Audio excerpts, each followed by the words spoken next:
Welcome to the Mental Mantle, the show where we dive into the authentic thoughts of men. I am Chutney Young, your host, and I'm pumped to have you here. This is your space to hear honest, no fluff conversations from the mind of a man. Here we open up, we let go of the pressures, and build a community of men who are not afraid to express their thoughts and just be. Hey, welcome to the Mental Mantle. Howdy. Thank you for having me. Well, Sydney, I thank you for joining me on today. Before we dive in, I wanted to show a little appreciation to you. I have something for you.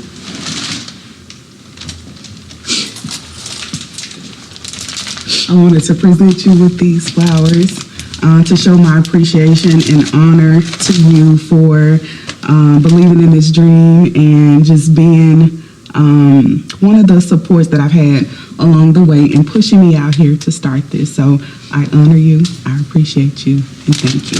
Thank you. I appreciate the flowers. Oh, these are nice. I put them with the rest of them. Thank you. I appreciate it. I love you. Love you too, Chad. Yes. Oh, these are nice. Yes. So Sydney Yes. Proctor, the man. The man. Tell us a little bit about yourself. Well, a little bit about myself. From Osceola, Arkansas. Yes. Big city, small town. You know, I've been a few places. Went to school, UCA, and then Dallas, and back here. I enjoy learning. I enjoy life. Going on this new journey. So we'll see how they go. But fashion is my thing. I enjoy that part.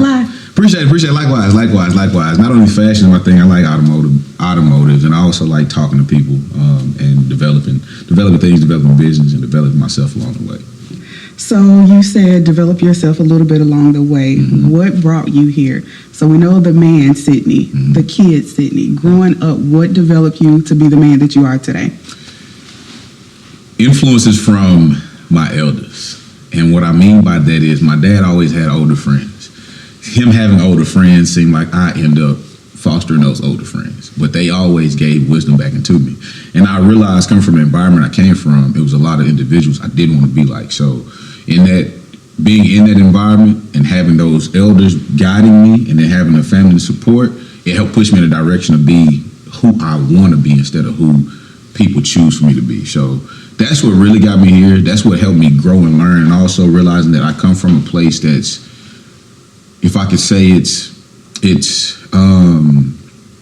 a little underexposed. And so being from an underexposed place opened my mind and my eyes to different things and to different reading, for instance, learning, doing things with my hands, learning my bad habits and knowing that I don't want those to move forward into my children. So I got to fix those things. That's what got me into the person I am today. That's what keep pushing me, even through ups and downs. It's like, I know who I can be, but I also know who I don't want to be, if that makes sense. It does. So you said bad habits. That's interesting to me, because what helped you identify those bad habits? And if you want to share any of those bad habits, you can share those. But how did you know that these were considered bad habits to you? And if you want to list them, please list them. Conversation. So one thing about it, we joan and check people. Yeah. That's normal where I come from. Solar. We talk, we joan and stuff. But I was dating someone, and I brought up something, and she turned to me. She was like, "Why you talk about people so much?" I was like, "Oh, I didn't think I was talking about it or being critical." I was like, "Oh, you may be on to something." So it sparked me to pay attention to what I was saying and how I say things. I ain't perfect. Let me tell you that. Far from perfect. But I'm working on it. That was one thing that helped change. Another thing was just seeing those traits in people that I love and wondering why I don't like those. I accept them for who they are, but why don't I like these things that they do? And noticing that I do the same things and realizing that self-awareness is like, hold on, turn a mirror on yourself. If you don't like this in somebody else, then it's a reason, it's a root. And a lot of that root was myself and my programming. So this book called by Dr. Shad Helmstetter is What Do You Say to Yourself, I believe. So that book right there really sparked everything, because it helped me with my self-talk. I'm telling you, it's still a progress and working on it, but it helped me realize what I'm saying and what other people are saying. You know, something as simple as my back is killing me. Your back ain't killing you. Mm-mm. You ain't dead yet. You know what I mean? Right. Or you keep saying your back gonna kill you, then it's possibility one day that's gonna be the death of you. Because we speak life. We speak life, and what you say matters. And growing up, I hear a lot of people say a lot of things, and even me explaining things to people, I say things the best way I can get them out, but it's still not the best way to explain. So it's like that was a big one. Being miscommunicated. Like in the midst of miscommunication, saying one thing meaning something else, but not having the vocabulary to really articulate what I mean and need to say. And so, reading, growing, I knew that was something that's going to help me excel in life. So, I just take that step and that leap. Yeah. It's a journey, but I guarantee you, it's worth it. It's worth it. So it sounds like you are very self-aware, and sometimes self-awareness comes before we become aware of it. We have a conscious mind and an unconscious mind, and so it's there. It just has to come into our conscious, and so it seems like you came into that at a very young age, maybe whether you recognized it or not. So I think it plays a role into what you said about the people that you didn't like or want to model. Can you tell me a little bit more about that and some of those people or some of those traits? You don't have to name names, but maybe give some examples. Okay, some examples. The male figures in my life. Growing up, you got the uncles, you're in the South. They want you to have all the women in the world. Yep. Or they want the women in your family to be reserved and cut off. You know what I mean?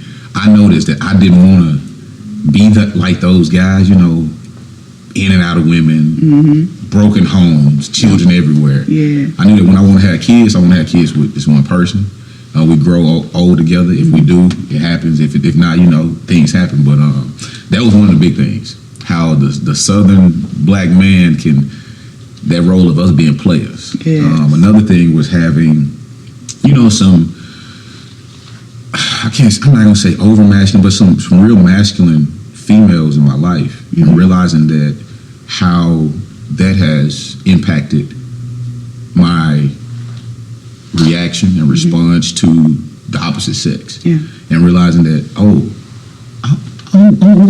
don't want my partner this strong. I don't want my partner this hard, but also realizing like how to be soft so my partner don't have to be that hard. I'm working on that currently because that is a thing. Seeing different from grandmother, aunties being, you ain't gonna touch my baby, but also that they're males being very passive, but also they're aggressive too, but they don't know how to communicate, if that makes sense. And my cousin said something, Brian Webb, he said something to keep it with. He was like, if you're married to somebody, over communicate. And hearing that and just holding that in, it really taught me a lot and really showed me that everything you need and everything you want to say is there. We just have to figure out how to say it, if that makes sense. Yeah. It does. And so bringing him up was, very sensitive. He was one of the male figures that we had in our family that was an amazing example. I love all of my male cousins, but he definitely played a significant role in the family lineup. So excuse me for tearing up a little bit at the sound of his name, but yeah. So kind of going back to your childhood, talking about the dominant women in your family, do you have some specifics on how did that influence you? At what point did you recognize before adulthood? Was it in any areas in your childhood or coming up that maybe you felt like, oh, this is not something that works for me? Because you said, I don't want my partner to be like that. But of course, that's well in your adulthood. Is it anywhere maybe in your upbringing that you recognize that? Yes. I recognized it early. It's something I wrote down. It's this little poem I got. It was like, I understood it not, but wasn't ever told enough. And what I mean by that is, as a kid raised in an environment where I raised in, it's like, I see these things, but I didn't have the platform to speak on these things. And if I did speak on these things, it was defensive. It's as if my feelings aren't valid, as if what I'm seeing is not true, as if I am seeing a lie with my eyes, but I know what I'm getting as far as the energy, as far as the reaction and response. And so early on, it just led me to be a free. I want to be free. I didn't want to be any way a part of that, but it's something I suppressed. And I suppressed being vocal. Yeah. But when I was public, or if I'm in a situation, it was one situation I was in school, somebody was like, why when you get into it with somebody, you articulate? I was like, at the time I didn't know. But what I realized later was I was unable to do that at home. So when I had the opportunity outside of the house, I effectively used it, but a little too much. It was how I was using it wasn't effective for the conversation. Yeah. I'm saying this because a relationship has that came to my attention was that I'm abrasive. I can speak abrasive, but I think of it as being honest. And so that's how we were honest with each other in the household. Yes. But that is not productive for where I want to go in these different relationships, whether it's a friendship, platonic, Yes. whether it's romance. So those things, seeing them early on, and also seeing how we can be mistreated without people even knowing they mistreat you because it's their subconscious behavior. And seeing that helped me realize, in therapy, helped me realize it's a deeper root to what's going on. So, Juana said, you accept them for who they are.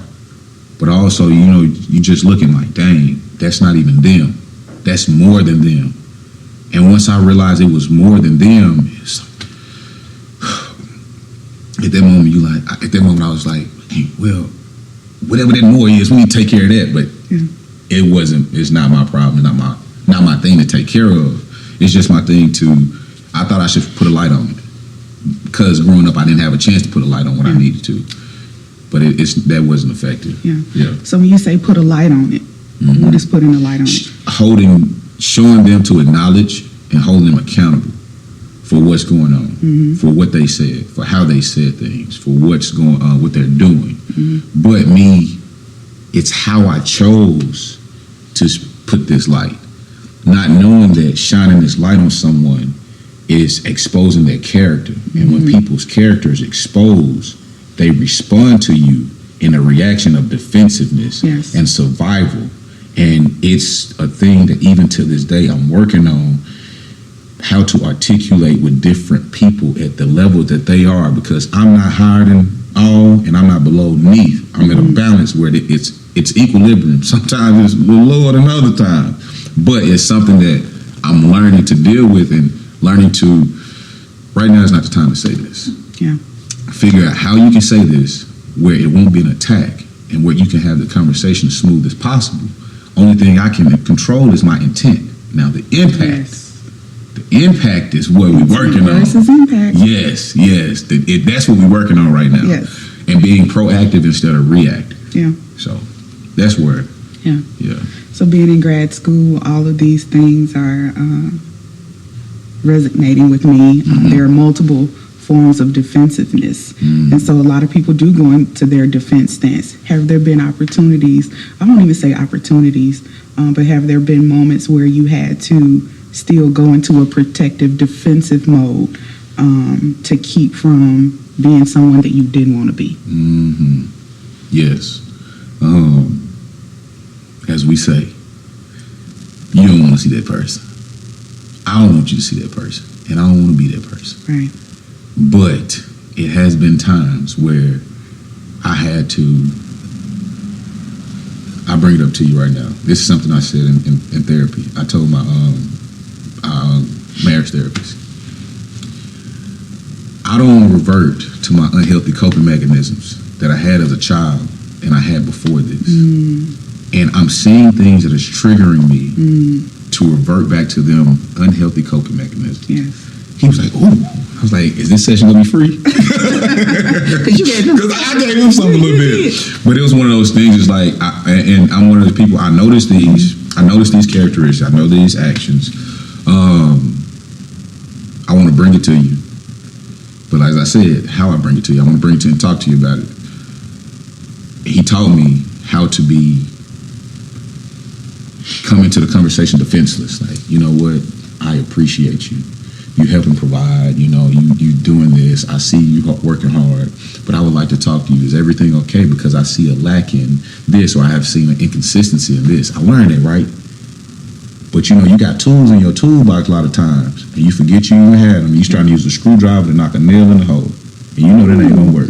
Not gonna work. That ain't gonna work. But you got the right tools. Yep. We just gotta utilize them. Yep. That's where I'm at. Yeah, that's beautiful. So, I just do want to take this moment to just say thank you for sharing that moment, that vulnerable moment. I know as Black males sometimes is the stigma around therapy. So kudos to you for going to therapy and marriage therapy. Appreciate it. That inspires me, and I'm going to use that when I become this marriage and couples therapist. So Okay, make sure I get my cut. I'm going to put that in my toolbox. Put it in your toolbox. Make sure you use it though. That's the thing. Make sure you use it. I'll give you a little credit. No, I understand. But yeah, that's been one of the important things to me, and I think people should go to therapy. Why? It's not the fact of you uncovering some hurt and pain. It's for you to get a strategy. Yes, How strategy. to work and heal, and how to resolve conflict. Yeah, Because, like I say all the time, I don't want no problem with you. I don't want no problem. If you want to take it there, I can give you that round trip ticket. Yes. But you ain't coming back. But let's handle this conversation like two reasonable adults. But the thing with that is, I went through traumas. Other people went through traumas too. I'm maybe working on mine. They may be or may not be working on theirs. I don't know where they are. But it's just communicate in a way that we can come together and let's talk about our traumas. Because we can be the ones to possibly help each other heal each other. Right. But yeah, that's all I got to say about that. Yeah. So I heard a minister or pastor one time say, we're two wrecked people coming together to heal each other. Yeah. And so something that you just said made me think about repair work. Repair work should be quickly. Because when it's not quick, you develop resentment. And then once you start developing resentment, you start getting bitter. And once you get bitter, this bridge that you have starts to collapse. And so to keep a bridge from collapsing, what are some mechanisms that you may have used to help you repair quickly? A walk around the block. No, That's very just practical. That's real. Physical. Deep breathing. Not so much as meditation, because that's a process, but deep breathing and seeking knowledge in literature, in people that have done it. I'm quick to ask, how y'all make it work so long? Like, how you get to 30 years? How you get to 20 years? In friendships, like, how y'all stay friends for so long? In jobs, and I ask these questions. I seek information that has the answer or possibility to have an answer to where I want to go. I'm a bigger picture guy. If I know this is the bigger picture, and I know that this is the color I want on my background, and I don't have the tools or the resources, where do I get those resources? I don't know when I'm gonna get there, but I know what it looked like when I want it. Yes. So that's my biggest thing. And another thing was this saying, if you want to keep something from Black people, put it in writing. That struck me deep. Yeah. So it put something in me to read. And what I read is more important than just reading, if that makes sense. But that's the biggest thing that got me. Those two right there. Yeah. And realizing a lot of men where I come from aren't on that path, aren't on that journey. They can talk about superficial things all day, but when it comes to having the deep, real conversations, oh man, I don't want to talk about that. Or pushing it off. It's like, that's what we need to have. If we want. Because it's a challenge sometimes. It is. When you have to, like you said earlier, shining that light on characteristics of a person's personality or some inadequacies or areas that sometimes people feel like they may not be the best in, that can be a lot. Kind of like Iyanla said, you're in breakdown. Breakdown doesn't feel good to people. And so sometimes when we have these people in our circle of influence or from family and things, kind of bringing those things to the light can be challenging. So, yeah. So, of course, this show is about actionable steps. You said breathing. Would you be so kind to demonstrate? Some people may not know what that looks like. Could you demonstrate maybe a breathing technique? I can model a little bit. I think you can. Something that helped me, it was, if you got these smart watches, you may have that app at the time. The watch I had on, I'm not going to get a name, but the watch I had on at the time, it had this 5 minutes, and it times you. You take a deep breath in through the nose.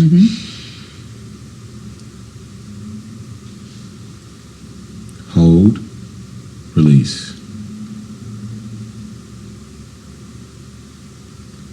You do that again, and at this moment, what you're thinking of, don't think of anything but the breath. Watch the breath with your nose and your mouth. Watch it comes through your nose, arc through. Feel it come down. Feel it fill your lungs, your chest. Pull your shoulders back. Best thing is sit at the edge of the seat. Blow it out, relax. Do that for about 5 to 10 breaths. Yeah. And then come back. That's one of them tools. Yeah. It's been in the box. Do I use it all the time? I try to use the majority of the time. About 60 to 70% I use it. Yeah. That 30 to 40%, that's that pop-off side. Like, you ready to go out there and make something happen, but it's like, it's not even needed. Yes. Because that energy gonna lead you.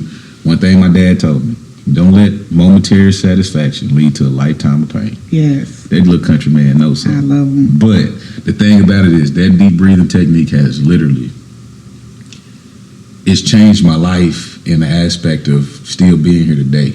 Yes. It's, you know, it's a lot of people don't know about it because, you know, at one point I was like, why am I here? You know, what is my purpose? Yeah.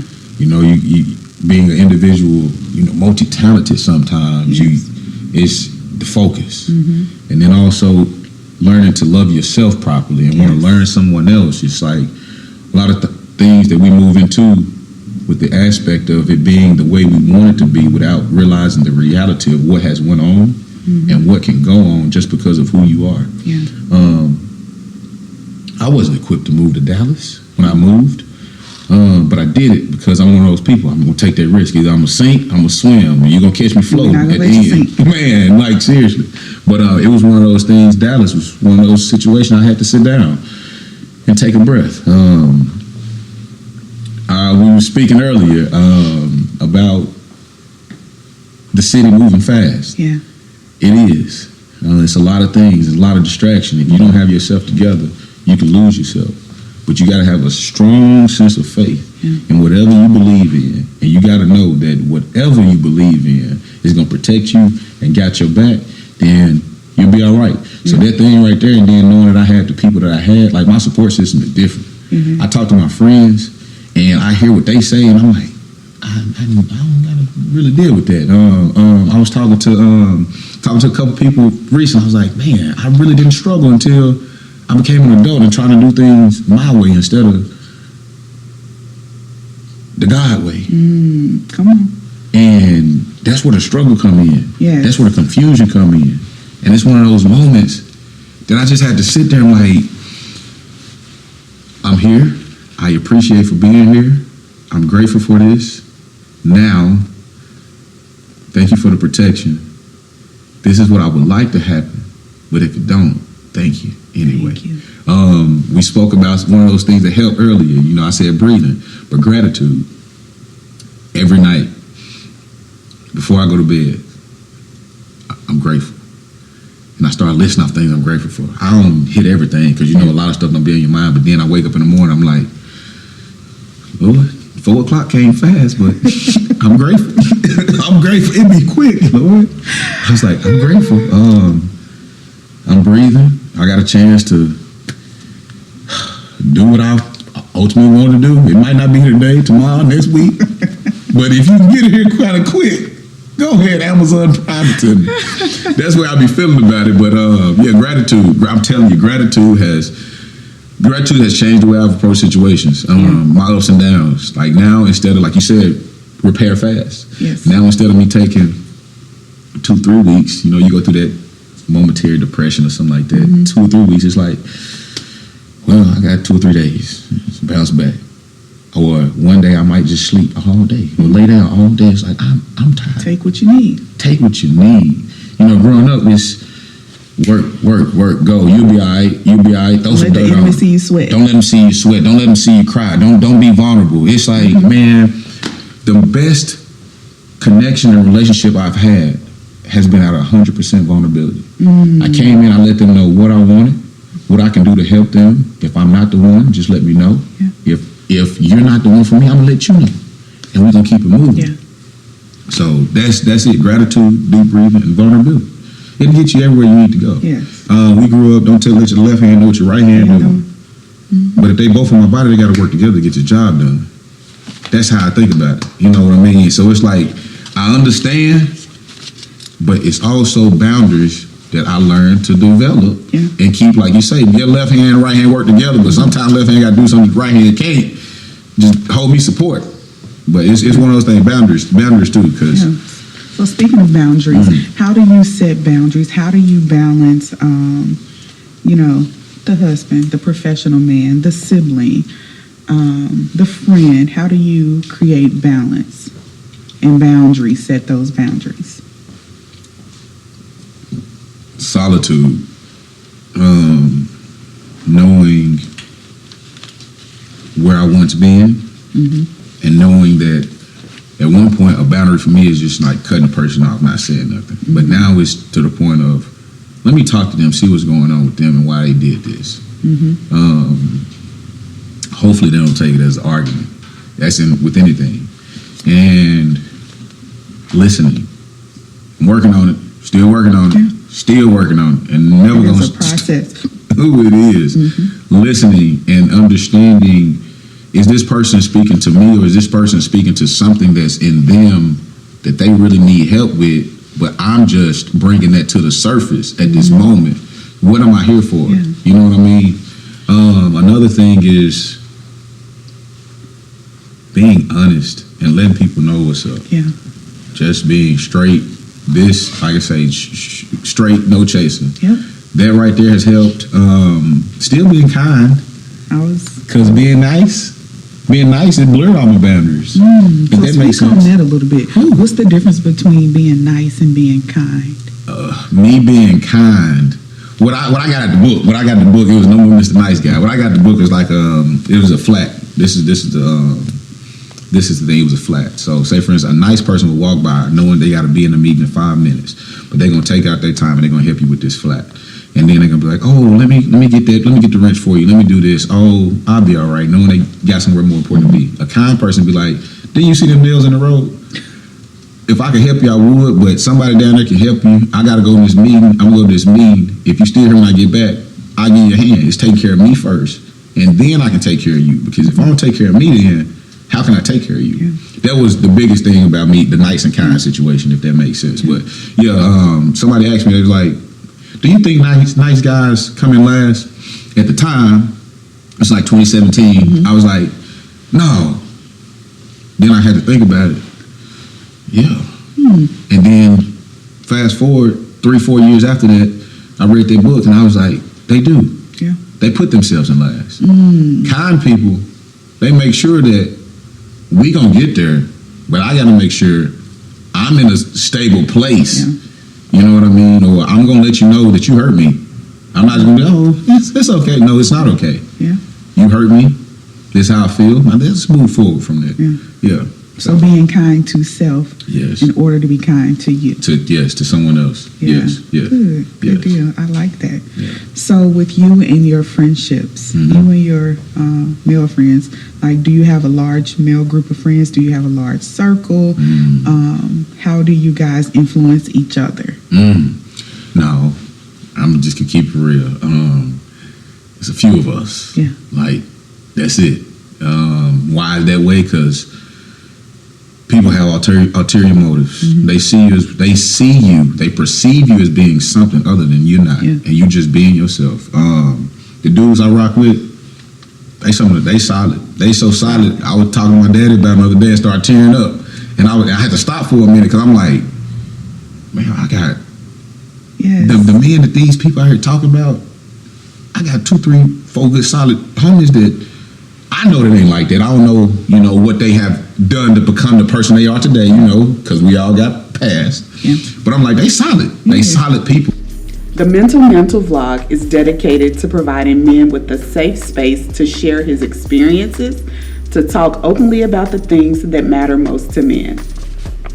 Your mental mantle is symbolic of identity, your footprint, valid expression of your guiding principles and beliefs that shapes authentic actions and decision making. It's your path for legacy. So I know you've said a couple of times on tonight, we're getting there. No one's perfect, not saying that, we have it all together. Mm-hmm. What does that look like? One time it was a guy that I was dating, and I was just talking about kind of holding some people accountable, maybe holding him accountable to some things. And his response kind of seemed defensive, and I was like, kind of asking, what was that about? Where did that come from? He was like, well, I'm just a person that gives people more grace. And it stood out to me because I wasn't looking at it as if I wasn't giving people grace, because I can give you grace, but I still have to hold you accountable, right? And so it doesn't mean that I want you to be perfect. It doesn't mean that I expect for you to have it all together. But once again, I'm a person of intentionality. And so what does that look like? What does that mean? We're not perfect. We don't have it all together. How much grace should you give a person? What does that look like? Well, how much grace you should give a person? Enough so you won't fool yourself. Ooh. Okay. I mean that because some people do need more than others. Yeah. Some people, their intentions aren't as pure as we think they are. So we have to discern how much grace to give. Yes. I believe in God, but I ain't God, if that makes sense. Uh-huh. I'm here. I understand how flesh work. I understand how people work to a certain extent. You fooled me once. I don't want to give you the chance to fool me again, but I allow a chance for you to do better, because we all deserve at least a second chance. Yes. At least a second. Yes. Some of these people out here,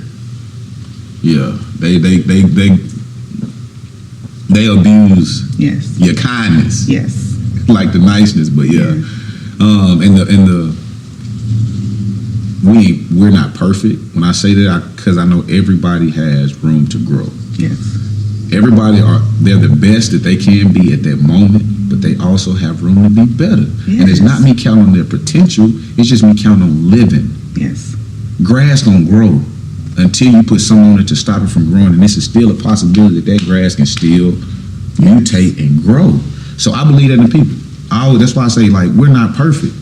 We're not there, but we can get to a place where we can be more palatable for ourselves, so that we'll be comfortable to be that vulnerable, that vulnerability to everybody else. Yes.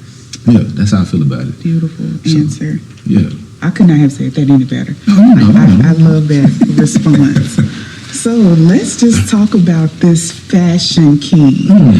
Where did your fashion come from? How were you inspired? Talk a little bit about that. The country. My mama, my sister. Let me tell you, my family, not all of them. Not all of them. Let me turn that back. But it's one of them things, just like I was raised, you dress good, you look good, you feel good, you do good. It's one of the things. Always, when we're going out the house, make sure you look your best. I don't care what it is. You can be on your worst day, make sure you look your best. But as far as putting the stuff together, it's an artistic expression. Yes. Clothes are like the words that I can't say when I'm talking to somebody. And also, it just draw people in. Yeah. People see you dressed different than other people around you. They're going to either stare. A lot of cases, they're going to come out and talk to you. And when they come talk to me, it's just, I got this from the thrift store. This was $2. Like, for real. It brings up conversation. It's one of those outlets. I spoke earlier. I like automotives. I like music and things like that. It's just the outlet that it's the accessibility of it, and then I can easily duplicate it. I can always be a character I want to be. I think about this all the time. I like film as well. You're the director of your movie. Yes. You're the director of your life. You can tell it where to go. If I want to wear some baby blue pants with a lime green shirt and a pink hat today, I'm going to do it. If I say I'm fresh, I'm the flyest person in the building, you can't tell me nothing. Can't tell me nothing. I'm going to tell you the same thing. You're going to ask me, how does this look? How you feel? Yeah. It might not look good to me, but if you feel good, then you wear it. So that's me in clothes. That's where my fashion comes from. Different eras. I love the 70s. I love the 60s, the 30s. Like, whoo, they did their thing, and I'm noticing now that in the time we're living in, people dress, but they ain't really putting it on like they used to put it on. You used to have the men that ate bell bottoms and flare with the stacks. You know what I mean? Got a nice fedora, cowboy hat, something like that. Or it just depends. I would put a kilt with a blazer and have some stack boots on. If I feel good in it, I'm gonna wear it. But like I say, it came from just family. It just came from the environment I was in. It came from that sense of expression I told you that I didn't have, but I could show it up in this. Yeah. You know, I also come from a hobby of being cheap, frugal, thrifting. Yes. Thrifting is a different story. So I enjoy thrifting. I enjoy it so much that it shows in the clothes that I wear, from the clothes I wear to the conversation I have, from the conversation I have to the network that I have built just off of $10 worth of clothes. You know, Wow. it's an art. It's an art. It's just like painting your car. You know what I mean? It's what you want. So Do you have any favorite places? Yes. If I can't tell you too many, 'cause y'all gonna get my You discount right. now. City Thrift, Thrift City. The one of these in Louisville is one in I think it's City Thrift in Memphis. It's City Thrift in Dallas, Denton, Atlanta. Any wholesale strip you got, count me in. Yeah. Cause I tell people I don't pay full price for nothing. No, but it's one of those. It's a thrill. It's a challenge. How cheap can I look this fly? Where else you gonna do this? People out there spending hundreds and thousands of dollars on clothes and look basic. Like I said, I wouldn't spend $100. That's the thrill. Yeah. I'm spending $45 on this. You got 50 items. And got 50 items. So that's it. That's where the fashion comes from. And an expression of, it's an extension of me. Yeah. You know, it's just not my full identity. It's just a piece of me. Yeah. So speaking just an extension of you, you mentioned automotives. Where did you get your love for automotives? Jesse Proctor. Yeah. My daddy. Sanford and Son. He Fred and I'm Lamont.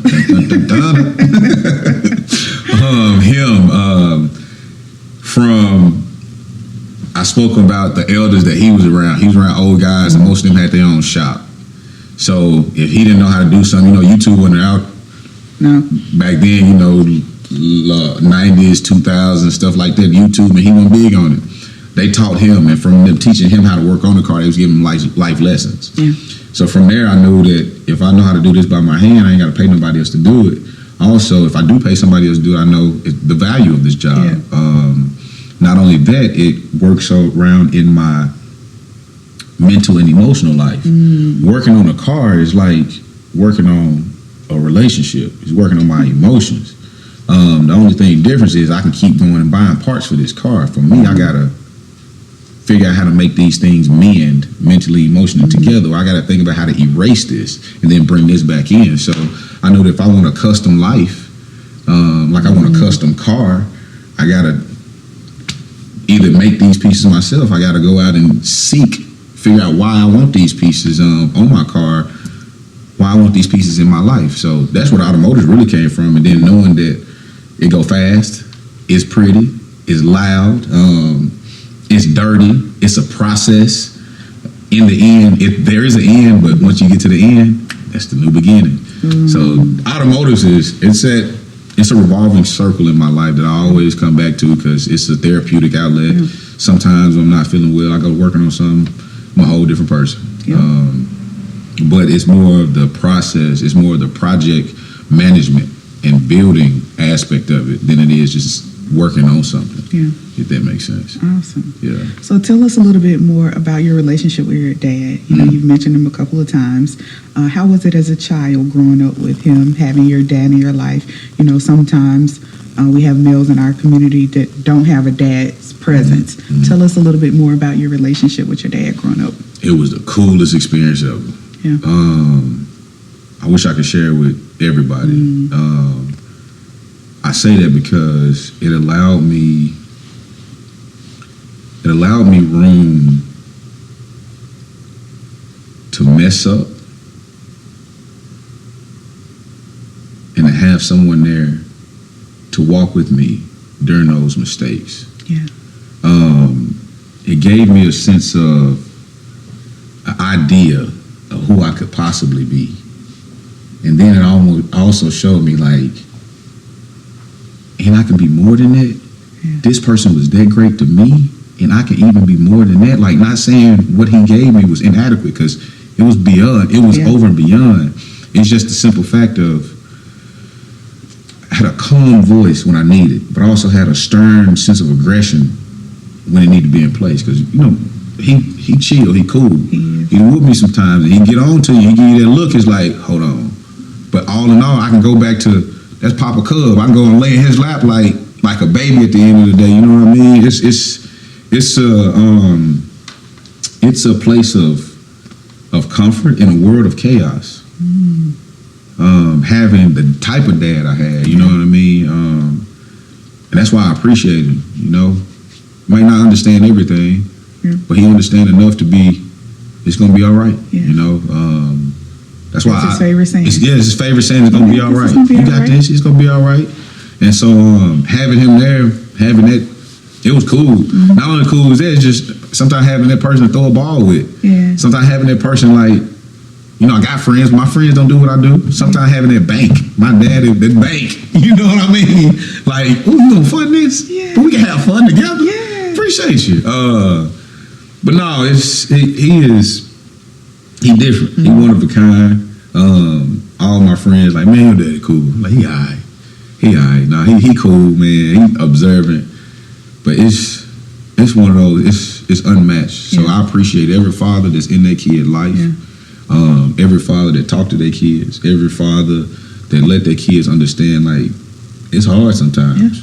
I may make it look good, but it's tough at times. And also that father that's there just a sense of protection. Because in a lot of cases, just knowing that Buddy was there, that was all I needed to go out and have that courage. Yeah. To be courageous, Yeah. you know. Also the situations that he come from. Right. Whew, that man from Mississippi, Yeah. born in the 70s. Like, he grew up like people 20 years his elder should have grew up. Yeah. Hearing that alone and seeing where he had come today, that's enough. That was great for me. But all in all, like I said, the support, the protection, everybody need their father. Yes. Whether it's faith or whether it's here in the flesh.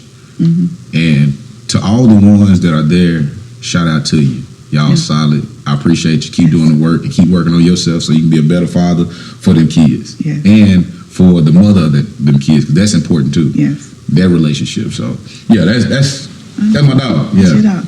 That's my dog. Yeah. That's So, my dog. you know, he is cool, chill, and you do have that aspect to you. You know, you're intelligent, you're fashionable, you're fly, you're articulate. You can build anything with your hands. But I also know you were comedic. I heard you're the funniest sibling out of the entire don't tell the group. other three. I'm alright. You know, I get a joke or two out. You know, I do what I can when I can. You know, I just be ready for you. You know, don't play with me now, 'cause I'll pull it out on you. You ain't ready for it. I was a pimp one time. You know, and no, let me quit playing. Where did that come from? Where did that part of you come from? My mother can mimic anybody. Oh Lord, she will mimic and make fun of anybody. Yes. And Comic View, watching Martin, then sitting there just watching my people act in their own habitat. The entire family. Wow, the entire family. I'm like, how? Why y'all this funny? Where y'all? Where you come from? But it's also the comedy was also a coping mechanism because of laughing at the pain. Yeah. You know how they go. It's one of them things. We learn to take seriousness lightly. Yeah. Be in the middle of a funeral. Somebody we love dearly can be up there laying in that casket cold. But we look over to the left and the wrong person cried, and they ugly. Oh Lord. we gonna point that out. We're gonna talk about it. It's one of them things. Just growing up. Speaking of comedy, one time I threw the Lego box down the stairs because I had fell down our stairs once. I threw the Lego box down the stairs, and I heard it ran down there and moved it out the way like I had failed. So Mama came in there, she got me up and gave me a whooping. So when she whooped me, I went upstairs and called the police. I didn't know they were gonna answer. I called 911. I picked up the phone. They said, Osceola Police Department. I hung up. Get what these fools did. They done called back. I said, y'all ain't want to show up? They done called back. I got 2 whippings in one day for one job.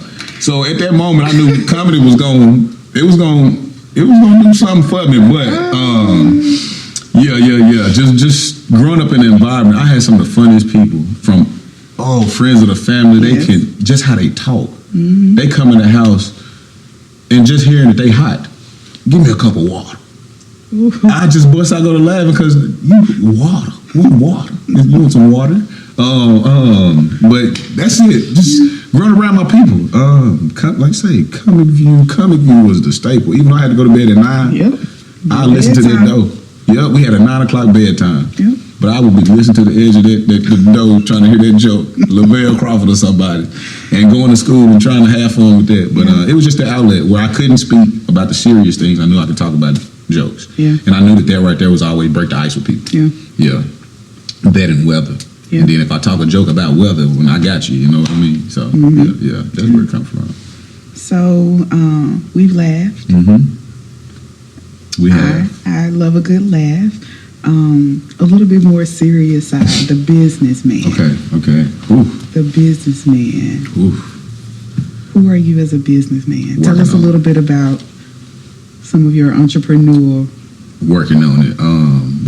Got some rentals. A few rentals we're working on. Process. Yeah. I always said as a kid that I wanted to be one of the best and biggest businessmen ever. And I'm going to share something with y'all real quick that y'all don't know about. One thing I wanted to be when I was a kid was either a gangster or the biggest mobster ever. And then third, I wanted to be a drug dealer, but I ain't want to hurt nobody. I just wanted to make the money because I was like, oh, they flashing big. What you know about a drug dealer? I know what I'm saying. I just knew they had money. They knew a little bit of business without having to go to school. Mm-hmm. But that's what I got going on now. Currently, I work at the mill, transitioning to inside sales rep, so to get some cash flow coming through. I like business like the cars, business like the emotional and mental, like I tell you about developing. Mm-hmm. I had to learn that business has a different vocabulary. Business, the way I spoke regularly isn't the same way you speak in business, and then learning how business work in the economy that we live in was totally different from where how we grew up. Go get that W-2, work it until you 30 years and retire, and then once you retire, what you gonna do? It's like, no, I ain't gonna live that life. Yeah. So I knew that for me to live the life I want to live, because I like nice stuff, and sometimes nice stuff costs, I had to learn business. Except your clothes. Sell my clothes, sell my clothes. I had to learn business. And learning business taught me that I didn't know much about myself. Because explain that a little bit. I was an entrepreneur at one point. Lord, everything is on you. When I tell you everything's on you, you gotta even go buy your own air. Let me tell you something. That was, is, and will always be one of the hardest things besides me getting up on the stage telling comedy. Yeah. But that thing showed me that my work ethic wasn't as strong as I thought it was. My grit wasn't as strong as I thought it was. My faith wasn't as strong as I thought it was. It showed me that I hadn't been doing what I thought I'd been doing. And I was like, oh, you really gonna expose me like this? You really gonna like them old folks that pull your skirt over you. If you really gonna do this, that's what business did. But me seeing what business did to me then, and me as a kid knowing what I wanted out of business, is one of the things like I won't ever stop. I'm not stopping. I got to get to the point to where my work, and whenever I had kids, my kids be there with me doing my work. Yeah, I got to be the example for them, for their friends, whether it's a 9 to 5 or whether it's fully entrepreneurship. That's it. Yeah. So all in all, what business done to me showed me that you can always go harder. And it's always somebody out there doing the same thing you're doing, possibly getting more than you're doing, possibly getting less than you're doing. But guess what you can't do? You can't stop. Because once you stop, your business is going to be done. Yeah. And so, business is real. Business is, just had to look at you for business. Business went through 3 failed lenders in a matter of a week because of, they can't comp a property that I've comped, and I don't have the years of experience they got. I got the experience. I've comped this property. I saw what the numbers would bring back. I know the money gonna come through. But they saying no just because they don't understand it. And you gotta be like, okay, well, who's next? Well, how can I make this happen? Yeah. Like, that's what business is to me. Like, how can I make this happen with what I got to increase everything? And then what did I learn from this? Yeah. Going in life, I just, you live through it, you go through it. And it's like, okay, I learned from it, but I'm keep going out. Business, it come back knock on your door. Yeah. Oh, back again. We got to eat this month. Instead of a job, the comfort and the security that a job gives you. Yeah. That's what business it didn't give me. Yeah. You got to create that. You know what I mean? So, all in all, that real estate, I've been looking into trading, intraday trading, futures. That has been interesting. That has been really interesting. I'm looking forward to jumping in all the way. Film. Y'all, get ready for that. Get ready for the film. It's gonna be great. I got, some of the best people, the best people ever. And not only the best, we all learning. Yeah. We all gonna grow together. Hungry, and we're ready to eat. Yeah. You know what I mean? But that business in itself, that's the storytelling business. So everything I do, I like connecting with people and talking to people. But all in all, at the end of the day, you don't have business if you ain't got people, and if you don't have people that like you. So that's another aspect of it. So it's a journey. I appreciate it. I'm still developing, still growing. If you got any suggestions, books, people out there that want to feed into me, I'm more than welcome, open. Also, if I can give to them, it's a process. It's like relationships, business. Your business partner is it's a marriage. The business that you go into is it's your child. And you got to take care of it like that. Now, from my understanding, you did go to college. I did. You have a professional degree. How did you get there, and how did you get away from it? I got there because I had 2 options. Well, 3 options. It would go to the military, it would go to the steel mill, or go to college. My option, I wanted to go to barber school. I didn't take that route because I saw the barbers where I was from. I didn't think they, really made money. They excelled. They got to a place of comfort and just stayed there. Went to college. That was cool. I realized I didn't know how to read. And what I mean by that, as far as comprehension. And I learned it, my habits, one of the best habits. I knew I had to graduate. Because I went from to go down here to this school and come back home with nothing. Make a fool of myself. What kept me there was friends, knowing I had to be there, but also learning the science. My degree is, I got a bachelor's in behavior and health science. But what I did mostly was, I had my finance and accounting courses.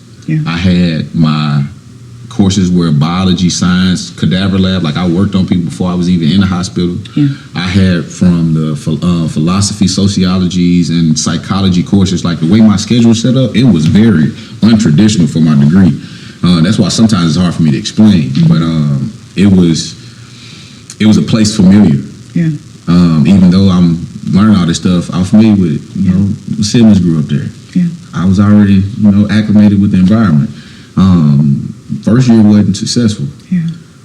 But I had to bounce back. I bounced back after the second, third. I'm like, no, I can do this. This is not hard after all. Then I went on to be in the health field.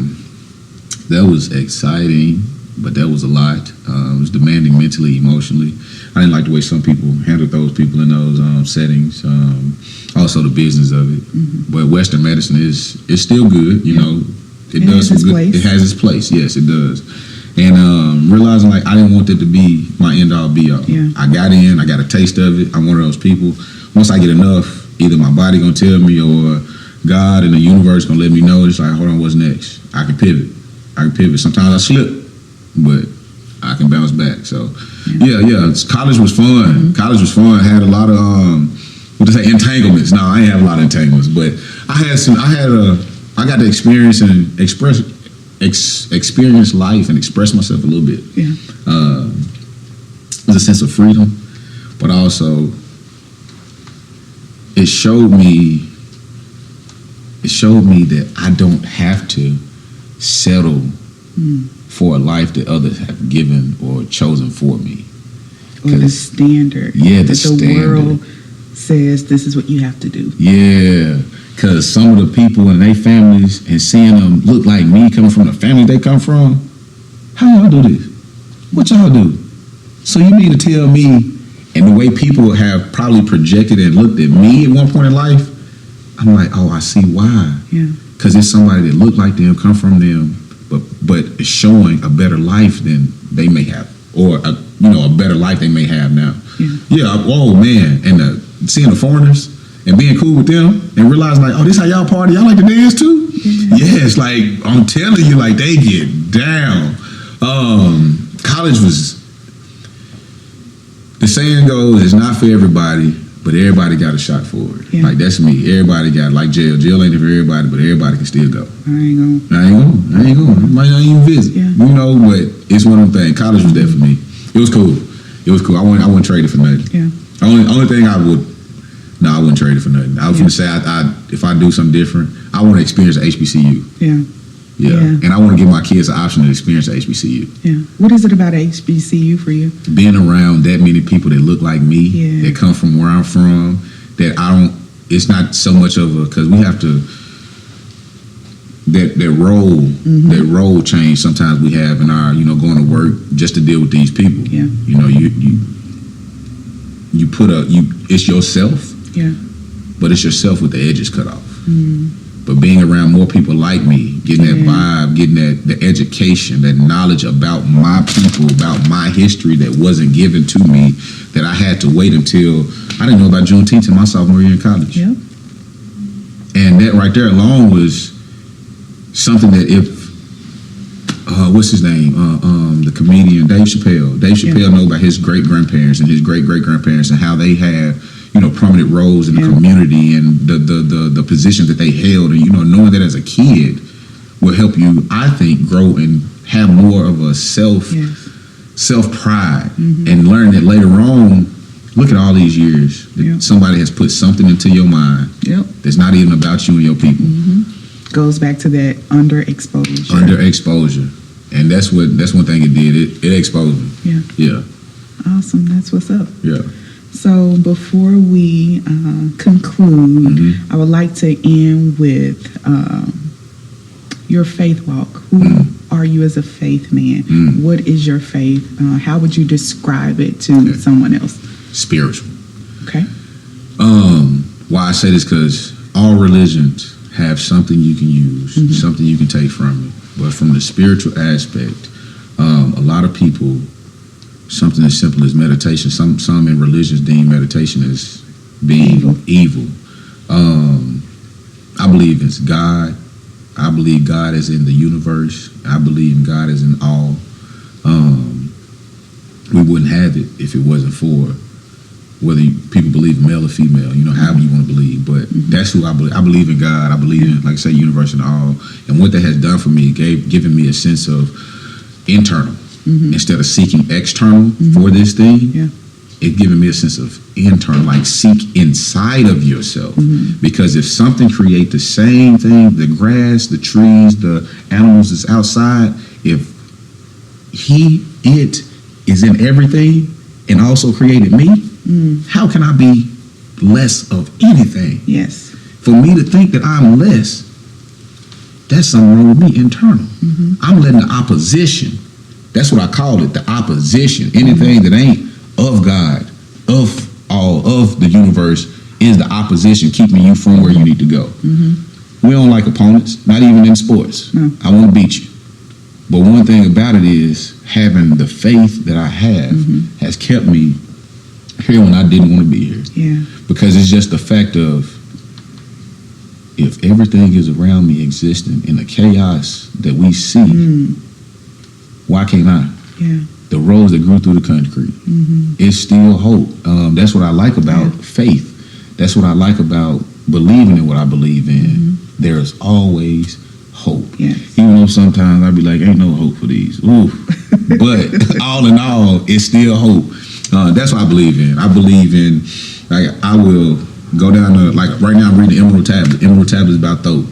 I went and read this book called Ancient Future. Ancient Future broke down Isis, Osiris, and Horus. But when you look at all the stories about, even when you go back to the Immaculate Conception, all of the stories, a lot of them line up with one another. I'm gonna tell you the truth, and you be sitting there looking at them like, okay, cool, but they added something different over here. How did they come to this? That don't feel right or line up with me well. So that gives me a level of, let me go understand. I'm going to take you for what you are. I'm not going to judge you for what you believe in, because that's what you believe in, and God going to talk to you somehow. But as for me and mine, like, I might not practice every day. I'm going to tell you the truth. But what I do practice. What is practice? As you know, some religion, you pray so many times a day, and you do this before you do this, or how you utilize your time. But I might not get on my knees and pray. I might lay there and pray. Existence is a practice. Your identity, it is a practice. Your presence is a practice. A practice of purpose. A practice of light. A practice of His glory. So I just wanted to interject and say that there. No, it's fine. It's fine. Yeah. And I think God ain't finna put nothing in front of you that ain't gonna help you. Whether you feel like it's hurting you now or not, everything happened to help us. Is how we look at it. And so that's where, like I say, as far as my faith, you can come tell me about Jesus. I'm gonna listen to it. I'm gonna talk to you about Jesus. I'm gonna talk to you about the Quran. I'm gonna talk to you about it all. I'm gonna talk to you about Catholicism, Zen, Buddhism. Like, it's not. I know what I believe in, so it won't hinder or taint what I got going on. You know what I mean? So that's me as far as faith goes. Like, I believe in, like, say, all, God, universe, whatever you want to call it. I believe there is a higher power. There is a higher being. In a higher working, but also we got to take care of here. Our protection is there. We are given everything we need. We just have to position ourselves to be accepting of it. So that's how I feel about it. If that explains it, it does. So thank you. No problem. Thank you for being on the couch. Thank you. The mental mantle. I hope that you continue to develop and grow into the truth as you become an even greater man, that you can be all that you are destined to be. Continue to discover, grow, and be the best version of you, and keep being inspiring to a man that may be looking at you and you don't even know it. So thank you for joining me today. It has been a pleasure. I have laughed. I have cried. It has been a joy having you on the show, Sydney. Thank you for being here with me. Thank you. It's been a joy being here. I appreciate you as well. Yes. And I'm glad to see you moving in the direction that you've been looking for. Yes. It's amazing to be here. Thank you for the flowers. Yes. I'm going to cherish these. I got flowers twice in my lifetime. I appreciate it. They did tell me to tell you, do not put water on them because they will mold. So they were sun-dried, and if you put water on them, they'll mold. So keep them in that state. They will last forever. Really? Yes. Sun-dried real flowers. Yes. Wow. Thank you. I appreciate that. You're welcome. Yeah, it's been great. Looking forward to seeing your success. Yes, Looking forward you. to continue growing with you. Thank you. Thank you. Thank you. Be it your mantle to feel safe to hold your story outside of your head. Keep discovering, keep growing, and just be.